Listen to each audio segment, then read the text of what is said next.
Greetings, brave adventurers!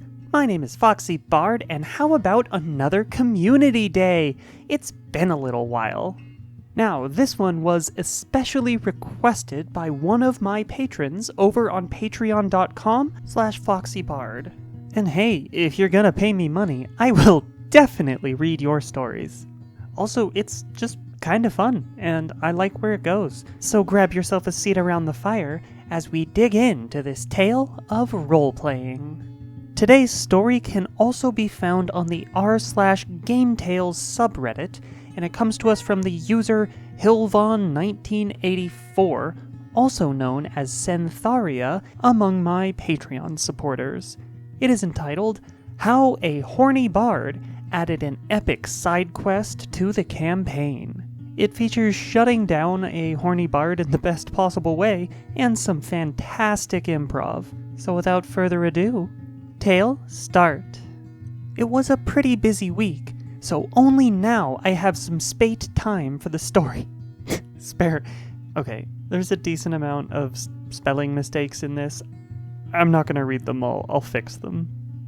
Anyway, it was a pretty busy week, so only now I have some spare time for the story. And since my last one was about adding more world building on the fly, so will this one. This story happened to the same party as my first story here, but the only relevant party member is the bard. I looked for that old story, I couldn't exactly find the specific one, but we only care about the bard anyway, so not a huge deal. The player expressed his desire to roleplay joining the Bard College when he reaches level 3, so I, as the DM, gave him some hooks to get there. Firstly, when the Bard took the opportunity at the celebration to sing his ballad about the party fighting off the Goblin army. This was noticed by another NPC Bard who approached him, asking to copy the ballad and inviting him to join the Lore Keepers Guild in the town, giving the directions to the Guildmaster. The Guildmaster turned out to be the castle librarian and a personal friend of the local countess, kind of dissatisfied that he is not living in more civilized parts of the Empire, but having some obligations to stay here. Also, he is introverted a lot, so being approached unexpectedly is rubbing him the wrong way. My dude, you're the librarian, and also the guildmaster. You should be used to getting approached. Come on. So, when the party bard approached him, he got a bit of a cold shoulder. The poem was deemed acceptable, and he was invited to the next guild gathering to share knowledge. But he left feeling that the guildmaster was kinda a jerk. A few days of adventuring pass, and now it's time for the Bard's gathering. The party arrives to participate, and the Bard notices that the guild master looks more sociable and lively than before, because he expected the gathering and pulled his social face on. And there is an elven lady Bard in the center of attention. Ah yes, the two kinds of Bard and Lady Bard. What? The Bard asks to confirm that the Guildmaster is also focusing attention on the Elf Lady, and I say that he does. This makes the party Bard conclude that the Elf Bard must be the Guildmaster's love interest. So to spite him, the player starts to make some moves on her. Oh, come on, this is just toxic dumb stuff. I was hoping the party to het some exposition. I left that one in because this bard is definitely trying to het something. And story hooks, so the bard beelining to fade to black is kind of not in my plans. So the elven lady is kind of skipping his advances. Good for her. She is cheerful, somewhat flirty, and eager to talk to him, listen to his tales and such, but she will refuse to leave the room. After some probing, the bard flat out asks why she wouldn't leave the room. Maybe she doesn't want to hook up with you, dude. Ugh. To which I describe a shade of sadness passing over her face, as she glances to the guildmaster, which is regularly looking at her from across the room, and replies, "It's complicated." Ooh, I have used that exact line to get rid of creepy dudes in the past. I feel you, girl. The party bard even more solidified in his idea of the romantic connection between her and the guildmaster, but now also suspecting it not being a happy one, said that the evening is still young and he has all the time to hear her story, to which she agrees. Since he already told her his, she kind of owes him one in return. I did not have a story prepared, but my imagination just kicked in. So she tells him that she cannot leave the room because of her brother, the guildmaster, or rather a magical experiment failure he had in the past.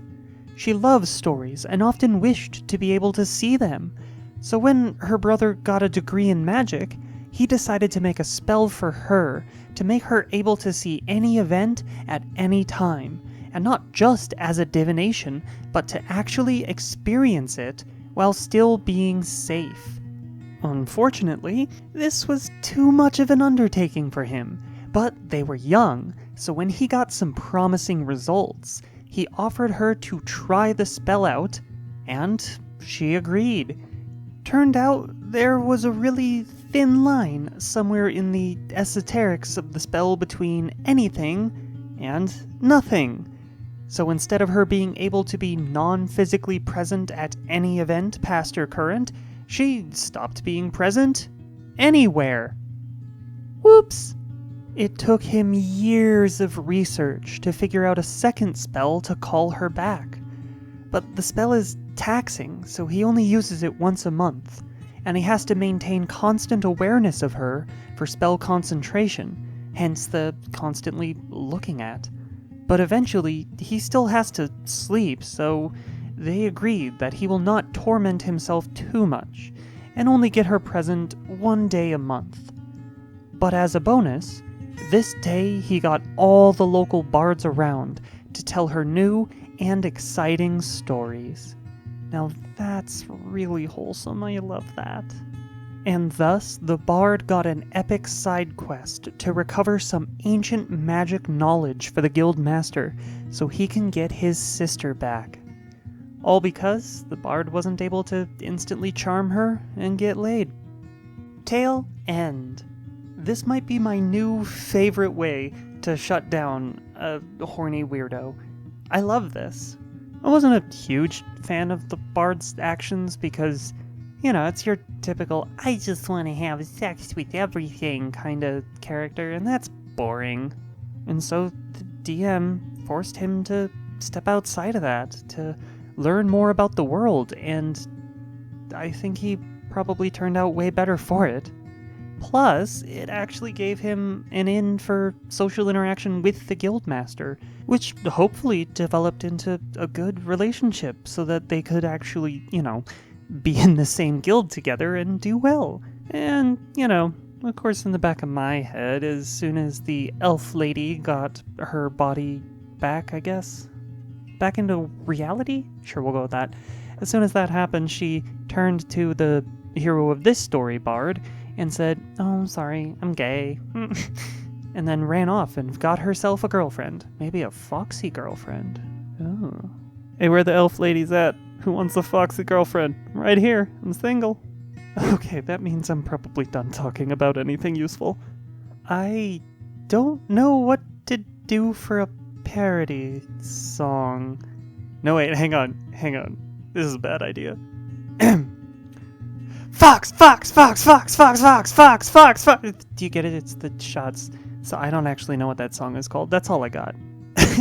Don't forget to like the video if you liked the video, subscribe to the channel if you haven't done so yet, ring that bell notification icon if you want to be notified when I upload a new video. Leave me your comments down in the comments section below, and as always you can join the FoxyBard Discord server at discord.gg/FoxyBard. The link is also in the video description. And now to thank all of my patrons over on patreon.com/FoxyBard. There's a lot of you now. Ooh. Critical Kunik, Amma Anthro, Phantom, Jowser, Fractal Dawn, Makeshift Razor, Sentharia, hello, this is the teller of the story, Purple Star, Rikis Bear Force, Stephen Reyes, Sylvia, Centaria, Tegan Longtail, Thunder Leopard, Tiny Tiefling, Zero Fang 881, and Zorolo. If you would like to join that list of names, you can head on over to patreon.com/FoxyBard and sign up there for as little as $3 a month. Patrons get my videos usually about a day early when I finish them, and they also get access to a special patrons-only channel in the FoxyBard Discord server. Plus, they get to know that they're helping me out to keep doing this and bringing these wonderful stories to you all, and sometimes these horrible stories to you all. It's a little bit of both. So head on over to patreon.com/FoxyBard and sign up today. Alright, but my cat is screaming to be let back into my room.